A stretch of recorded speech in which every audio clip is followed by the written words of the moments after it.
there is a character you have been playing your entire life. A collection of memories, beliefs, and fears that you have learned to call me. And the process of awakening is simply this: the slow and sometimes sudden realization that you are not the character in the story. You are the space in which the story is being told. But let's be clear, this is not a gentle discovery. It is an act of rebellion against your own self-deception. A slow-motion jailbreak from a prison whose walls are built from your own cherished beliefs. We begin in the deepest cell, the one most people call normal life. At this first level, you are a marionette, utterly convinced you are the puppeteer. The thoughts appearing in your mind are not your thoughts. They are echoes of parents, teachers, and culture. The second-hand script you've been performing since birth. Your emotional life is a crude mechanism of addiction, constantly craving the fleeting high of validation and recoiling from the sting of criticism in a predictable, robotic dance. You look out at the world and see billions of other marionettes, judging their performance, competing for applause, and never once questioning the invisible strings that pull you all. The question, "Who am I?" is not just unanswered, it's unthinkable. To genuinely ask it would be an act of treason against the show. You have mistaken the costume for your skin and the stage for the entire cosmos. And the first hint of freedom arrives not as a gentle insight, but as a profound betrayal. The nauseating feeling that the script is a lie and the strings have begun to chafe. A glitch appears in the performance. For the first time, you begin to see the performance as a performance. The automatic reactions, the memorized emotional responses, the desperate chase for the next line of dialogue. They start to look less like you and more like a predictable, exhausted mechanism. You find yourself watching the marionette dance, and in that sliver of distance, a terrifying freedom is born. But this is not the bliss you were promised in books. It is a lonely, disorienting void. The grand prizes of the play, the hunger for status, the collection of wealth, the desperate plea to be loved, suddenly seem absurd, like children fighting over plastic jewels. The script that once gave your life meaning now feels like the bars of a cage. The other actors sense your hesitation. Your lack of conviction for the drama is diagnosed as a sickness, a failure. They frantically offer you new, improved scripts. Self-help, ambition, ideology, religion, anything to pull you back into the comforting madness of the show. But it's too late. You cannot unsee what you've seen. The faint outline of the stage lights, the dusty velvet of the curtains, the painted backdrop you always mistook for the sky. You are no longer a believer in the play, but you are not yet free from it. You are caught in a terrifying limbo, and this is where the real battle is joined. This battle is not fought on the stage for applause, but behind the scenes, in the cluttered, messy dressing room of your own mind. Convinced that the character is flawed, you now begin the great, heroic project of self-improvement. You declare a brutal civil war on your own psyche. The negative parts of your script, the fear, the shame, the anger, are now enemies to be hunted down and executed. You become a tyrant of your inner world. You throw out the old costume and frantically assemble a new one, a spiritual one. You collect new techniques, meditation, therapies, philosophies, like an actor hoarding props. You try to meditate your anxiety into submission and philosophize your despair into a corner. You are trying to force the character to be more loving, more present, more awakened. But a mask polished with virtue is still a mask. And this new spiritual person is the most subtle and dangerous role you have yet played. This stage can last for years, a magnificent and completely futile war. Futile because the one waging the war is the very same one being fought. The character cannot fix itself. The marionette cannot cut its own strings. This is the dark night of the actor, the exhausting, desperate, and sacred struggle that must ultimately fail, so that you finally, for the first time, Look away from the mask and ask who or what is wearing it. When the war against the self is finally seen as unwinnable, a surrender happens. Not an act of will, but a collapse. An exhaustion so total that the fighter simply drops their weapons.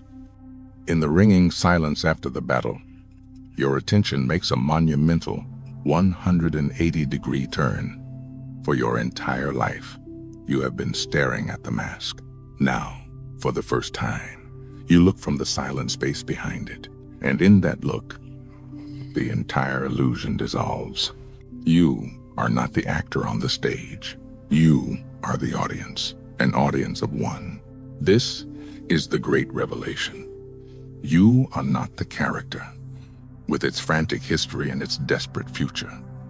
You are not the thoughts that race across the mind, nor the emotions that storm through the body. You are the silent, changeless awareness in which all of that is witnessed. You are the empty space of the theater itself, holding the entire play. The desperate need to fix the character evaporates, for you are no longer identified with it. Its fears are not your fears. Its story is not your story. A profound peace arises, not because the war was won, but because the soldier was discovered to be a ghost. But the curtain rises on another day. The play does not stop. The character must still walk the stage, speak its lines, and interact with the drama. The question is no longer, who am I? But how does this silent awareness now live and move in the world? And here is where the maps end and the real confusion begins. Because insight is not embodiment. You have seen through the character, yes, but the character's grooves run deep. Old fears still grip the throat. Ancient patterns still hijack the nervous system. You find yourself collapsing back into identification a dozen times a day, waking up mid-performance to discover you've been lost in the role again. The other actors, still thrashing in their own dramas, pull at you with their hooks, their needs, their certainties. Integration is not a clean ascension. It is a stumbling, humbling, repetitive process of catching yourself, releasing, catching yourself, releasing. The body must learn what the mind has glimpsed. Awareness must seep into the cells, the habits, the reflexes. This takes time. This takes falling down. This takes the death of the fantasy that awakening is an escape from the human condition. Slowly, actions arise less from the character's desperate script and more from something nameless and spontaneous.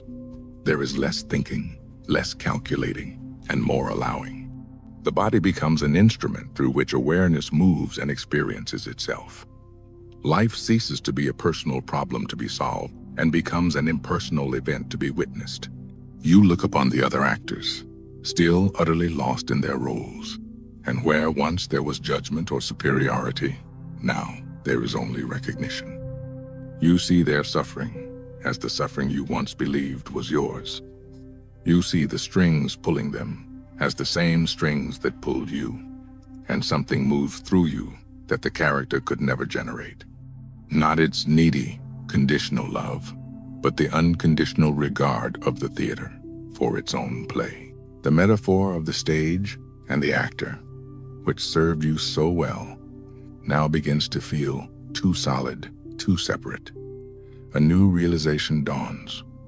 You are not an audience member watching a performance. You are the dreamer, and the entire universe is your dream. The final, most subtle separation, the invisible wall between the seer and the seen, the witness and the world, dissolves into transparency. The awareness that you took to be yours, somehow located behind your eyes, is recognized as the single universal awareness that animates every star, every stone, and every soul. The dreamer is not separate from the dream. The dreamer is the dream. The light, the darkness, the joy, the suffering, the other characters, the very ground they walk on, all of it is a seamless, self-luminous projection of what you are. At this level, the idea of a separate, personal self becomes a logical absurdity. There is no you living a life. There is only life itself, experiencing its own boundless nature through countless forms.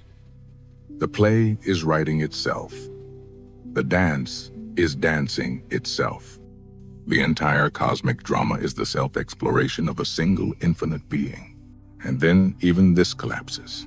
The dreamer and the dream, the awareness and its contents, the witness and the witnessed, all revealed as the last and most subtle concepts, dissolving back into the boundless mystery from which they arose. What remains cannot be named. It is the ground before the theater was ever built, the silence before the first line of the script was ever written, the absolute, the unnameable, unthinkable source from which everything appears as a fleeting shimmer. It has no qualities. It is not light or dark, being or non-being. It is the radical stillness from which all movement is born, the unmanifest, forever dreaming the manifest world into existence. And in this final seeing, the entire journey is understood in a flash.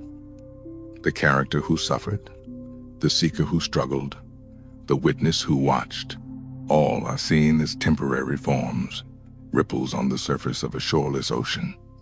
The search is over, not because you found the answer, but because the questioner itself has dissolved. There is no one left to awaken.